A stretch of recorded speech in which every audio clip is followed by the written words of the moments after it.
بسم اللہ الرحمن الرحیم۔ السلام علیکم ناظرین، میں طارق اسماعیل ساگر آپ کی خدمت میں۔ ناظرین کرام، بسا اوقات اللہ ایسی بات ذہن میں ڈال دیتے ہیں جو پھر پیش گوئی بن جاتی ہے، جو پھر پریڈکشن بن جاتی ہے، یا آپ اس کو جو بھی نام دے لیں۔ فقیر نے آپ کو اپنی گزشتہ ویڈیو میں کہا تھا کہ یہ بربادی کا آغاز ہو چکا ہے جن ملکوں کا، ان میں اسرائیل کا نام بھی لیا تھا۔ ممکن ہے آپ کے لیے ایک بڑی حیرت انگیز بات ہونی بھی چاہیے، اسرائیل کو کون جناب تباہ و برباد کر سکتا ہے؟ لیکن وہ ہے نا کہ ہزار خوف ہو لیکن زباں ہو دل کی رقیب، یہی رہا ہے ازل سے قلندروں کا طریق۔ یہ قلندروں کی جو باتیں ہوتی ہیں یہ ان کی اپنی کہی ہوئی نہیں ہوتی، یہ آمد آورد کا کھیل ہے۔ میں اس نتیجے میں پہنچا ہوں، واللہ میرے وہم و گمان میں بھی یہ بات نہیں تھی کہ اس سے اگلے روز اسرائیل میں اتنا بڑا احتجاج شروع ہو جائے گا۔ ناظرین کرام، جائیے اور جا کر دیکھیے عالمی ذرائع ابلاغ میں اس وقت لاکھوں لوگ، ہزاروں لوگ اسرائیل کے گلی بازاروں میں جلوسوں کی شکل میں نکل آئے ہیں اور چیخ چلا رہے ہیں۔ وہ نیتن یاہو کا استعفیٰ چاہتے ہیں اور یہ چاہتے ہیں کہ اسرائیل اپنے نظام کو بدلے۔ ان کے خیال میں نیتن یاہو اسرائیل کے لیے ایک چلا ہوا کارتوس ثابت ہو چکا ہے۔ لیکن ٹھہریے، یہی تو بات ہے نا، یہ بھی آئی واش ہے، دھوکے کی چال ہے۔ تھوڑا ماضی میں جائیے، عرب سپرنگ یاد ہے؟ شام سے آغاز ہوتا ہے، آج دیکھا شام کی سال میں ہے، اس کے بعد گھسے ہیں لیبیا میں۔ عرب سپرنگ، جمہوری آزادی، تبدیلی آئی رے، تبدیلی آئی رے، تبدیلی کا آغاز وہاں ہوا۔ کس حال میں پہنچ گیا لیبیا؟ مصر ٹوٹنے کے قریب ہے۔ عراق کا حال آپ نے دیکھ لیا، چینج۔ حضور والا، یہ جدید جو ماہرین آپ یہ کہہ سکتے ہیں، جو ماہرین سیاسیات ہیں، جو عالمی امور پہ بہت مہارت رکھتے ہیں، ان کے تبصرے آپ دیکھیں، وہ کہتے ہیں یہ عرب سپرنگ 2 کا آغاز ہے جو اسرائیل سے ہوا ہے، چینج کا، تبدیلی کا۔ یہ عرب سپرنگ جو ہے اسرائیل سے اب ایکسپورٹ ہوگی سعودی عرب، سعودی عرب سے ہوگی یو اے ای سے قطر۔ 3 ملک بڑے ہی کھٹکتے ہیں ان کی نظروں میں۔ وہ چاہتے ہیں کہ ان کا کہان بچہ کولو ہو جلدی سے، اور نیتن یاہو سے جو کام اس کے مالکوں نے لینا تھا لے لیا۔ یہ لوگ خود قربانی دیتے ہیں۔ مثلا نیتن یاہو کے لیے اس سے بڑا اعزاز کیا ہے؟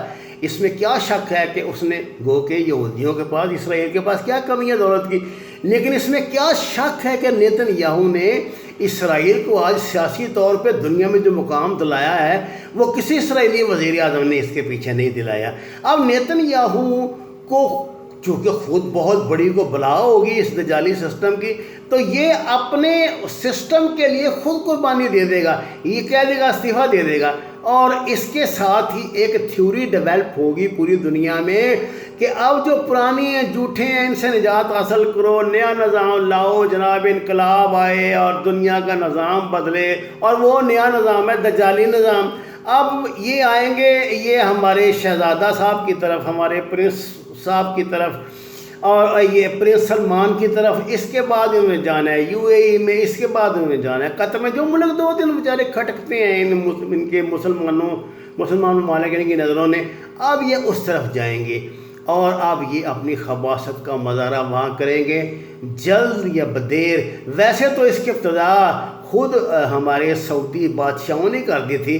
مدینہ منورہ میں، مکہ معظمہ میں جو انہوں نے ماڈلنگ کروائی ہے، ماڈلنگ جو وہاں پہ شوٹ ہوئے ہیں، اس کے بعد ویسے ہی مسلمانوں کی یہ خواہش ہو ہی گئی تھی کہ ان سے جان چھوٹے، یہ لوگ ڈیزرو نہیں کرتے کہ یہ حرمین شریفین کی کوئی نسبت ان کے ساتھ قائم ہو۔ اللہ کا نظام ہے، اللہ تعالیٰ نے جو دنیا میں جو کچھ کرنا ہے اس کے لیے کیا بہانے تلاش کرتا ہے اسرائیل، وہ جو ہے نا کہ علامہ کہتے ہیں شکوے میں ہے آیاں شورش تاتار کے افسانے سے، پاسباں مل گئے کعبے کو صنم خانے سے۔ عین ممکن ہے اللہ تعالیٰ نے صنم خانوں سے کعبے کے پاسباں تلاش کر رہی ہوں۔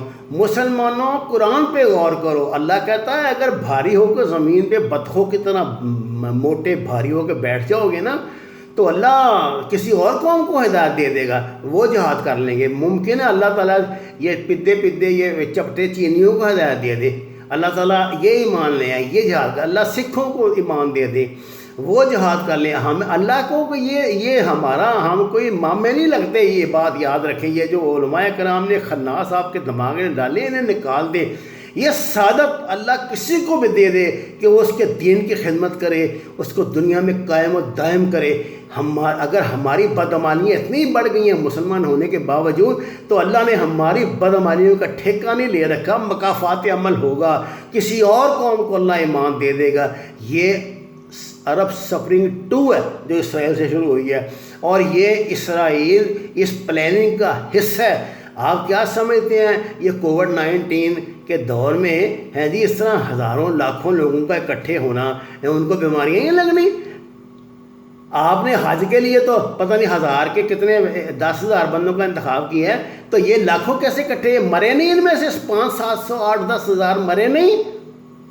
یہ کیسے ہو گیا سارا کچھ؟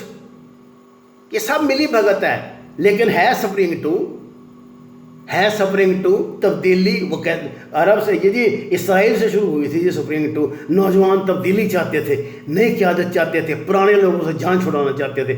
یہی بات وہ وہاں بھی چاہیں گے، سعودی عرب نے بھی۔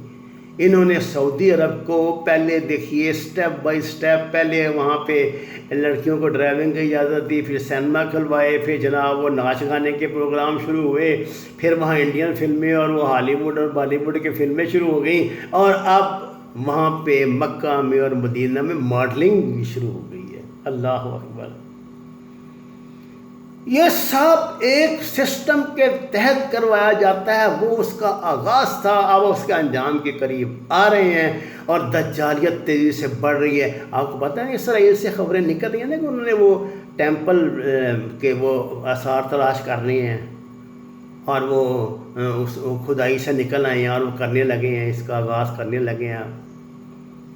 اللہ نہ کرے، اللہ نہ کرے، اللہ نہ کرے۔ ویسے تو اس دنیا میں کیا ممکن ہے، یہاں بابری مسجد شہید کر کے بھی تو اوپر مندر بن ہی رہا ہے۔ اللہ نہ کرے کہ بیت المقدس کو شہید کر کے تو وہ نہ شروع کر دیں وہاں پہ۔ وما علینا الا البلاغ المبین۔ ناظرین کرام، درخواست ہے قرآن اور نماز سے رابطہ مضبوط کریں، اپنے گھروں میں جتنی جگہ میسر ہو سبزیاں کاشت کریں، پھلدار درخت لگائیں، سایہ دار درخت لگائیں، ہمارے چینل کو سبسکرائب کریں، اور اگر پسند فرمائیں تو لائکس بھی دیں۔ آپ کا بہت شکریہ۔